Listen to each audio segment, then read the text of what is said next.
వరం గారు కూడా ఎందుకండి 11 సీట్లు ఎందుకు వచ్చాయన్నది ఆలోచించుకుంటే బాగుండండి. ఏం చేస్తారండి మతోయి పని చేస్తలేదు బురకాయలు ఎవరో ఒకరికి. ఆయనకి ఏం పని చేస్తుంది? బురకాయలు పని చేస్తే బాగానే ఉంటుంది. పిఠాపురంలో పవన్ కళ్యాణ్ గెలుపుకి వర్మ సపోర్ట్ ఎంతగానో ఉందన్నారు. ఇప్పుడు వర్మకి ఎమ్మెల్సీ ఇవ్వకుండా నాగబాబుకి ఇచ్చారు, వర్మకి వెన్నుపోటు పొడిచారు పవన్ కళ్యాణ్ అని అంటున్నారు. మీరు మంచి క్వశ్చన్ అడిగారండి. మీరు S4 టీవీ అండి ఇది చక్కన చాలా మంచి క్వశ్చన్ అడిగారండి. ఇంతకనే అన్నం పెట్టినోడు తిన్నవాడు బాగానే ఉంటున్నాడండి. ఇంతకనే పైన ఉన్న వాళ్ళే గొరిగింపు ఏం కాదండి. వరమ గారు సపోర్ట్ ఇవ్వలేదని మేము అనమండి, ఆయన కూడా సపోర్ట్ ఇస్తేనే గెలడము అని మేము అనమండి. అన్నీ బాగానే ఉన్నాయండి. ఈ వైసీపీకి వచ్చిన జబ్బు అండి. మీరు తగలడిపోండి. మీరు తగలడిపోతే నేను అవుతాను. వరమ గారు ఎక్కడ ప్రెస్ మీట్ ఇవ్వలేదు కదండి. నేను కష్టపడ్డాను అబ్బా, నేను కూటమి ప్రభుత్వం తరపున నేను నిలబడ్డాను అన్నాడు తప్ప, కానీ నేను బాబు నా వల్ల గెలిచేమన్నా మాట వరం గారు ఎక్కడ అనలేదు కదండి. ఈ తెగిలేపు ఏం చేస్తారండి మతోయి పని చేస్తలేదు బురకాయలు ఎవరో ఒకరికి. ఆయనకి ఏం పని చేస్తుంది? బురకాయలు పని చేస్తే బాగానే ఉంటుంది.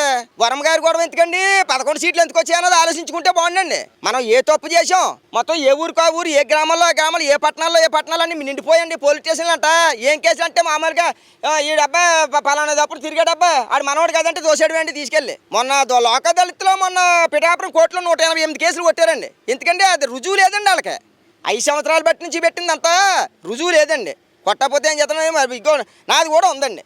నేను ఆ టయానికి అక్కడ లేను, వాళ్ళు ఇష్టం వచ్చినట్టు రాసేసారు.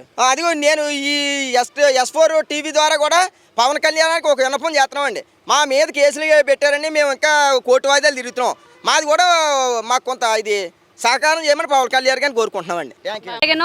అసెంబ్లీకి వెళ్లకుండా ప్రెస్ మీట్ పెట్టి పవన్ కళ్యాణ్ మీద వ్యాఖ్యలు చేశారు కదా, కార్పొరేటర్కి ఎక్కువ ఎమ్మెల్యేకి తక్కువ, జీవితంలో ఒక్కసారి ఎమ్మెల్యే అయ్యేవని. ఆయనకి మతం అవుతుందండి. మతం ఎందుకు అవుతుందంటే అండి 5 సంవత్సరాల పరిపాలన మళ్ళీ రానని అర్థమైపోయిందండి. ఎవరన్నా అయితే ఇంకా 9 నెలలు అయ్యింది, ఇంకా 4 సంవత్సరాల 3 నెలలు ఉంది అని ఎవరు లెక్కేసుకుంటాడండి? ఎవడన్నా లెక్కేసుకుంటాడండి? ఇంకా జమిలీ ఎలక్షన్లు వచ్చేస్తాయి, లయ్యి వచ్చేస్తాయి, ఉన్న 10 మంది జారిపోతారు అని 10 మందిని కూడా జాయిన్ చేసుకోవాలండి. కూటమి ప్రభుత్వం కూడా మంచి వాళ్ళని జాయిన్ చేసుకుంటుందండి. నర్రాచూసులు కదండి. ఓ దాని నుంచి మా బూత్ తిట్లు తిట్టిన వాళ్ళు, పరమ తిట్లు తిట్టిన వాళ్ళు అందుకనే పోయాడు. మొత్తానికి 11 సీట్లు వచ్చేసి ఆ 11 మంది కూడా పోతారో అని జమిలీ ఎలక్షన్లు వచ్చేస్తున్నాయి. మీరు కంగారు అడకండి. మీ 10 మంది అలా 10 మంది ఏం చేస్తారండి వాళ్ళు కూడా అండి.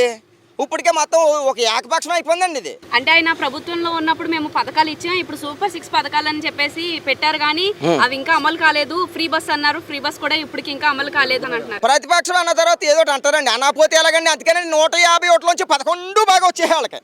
మరి అందుకనే కదండి వాళ్ళు బాగా పరిపాలన ఉంది కాబట్టి 11 వచ్చేసాయి. ఇంకా కూడా సమర్థిస్తున్నారు, ఆ 11 కూడా లేకుండా పోద్ది. ఇంకా పని చేయదండి అది కేవలం ఆ పార్టీ ఉండదండి వైసీపీ అన్నది. ఉండడానికి ఉన్న 10 మంది కూడా జారిపోతే ఏమవుతుందండి? కుంభకోణం చేసిన ఎవరినన్నానే ఇటు తప్పు చేసేవరా బాబు అంటే తప్పు చేసేవని సమర్థించలేదు కదండి. ఆడు చేసిన తప్పు పెట్టని సమర్థించడం ఏం చేస్తాడు? పాపం అని పాపనాశనం అయిపోయిందండి ఇది. ఇప్పుడు పవన్ కళ్యాణ్ ఎలా ఉందండి? రామ అని రామకోట అయిపోయిందండి. అలాగా రామరాజ్యంలోకి అయిపోతుందండి ఇది. ఇంకా తిరిగి ఉండదండి ఇంకా ఈ ప్రభుత్వానికి.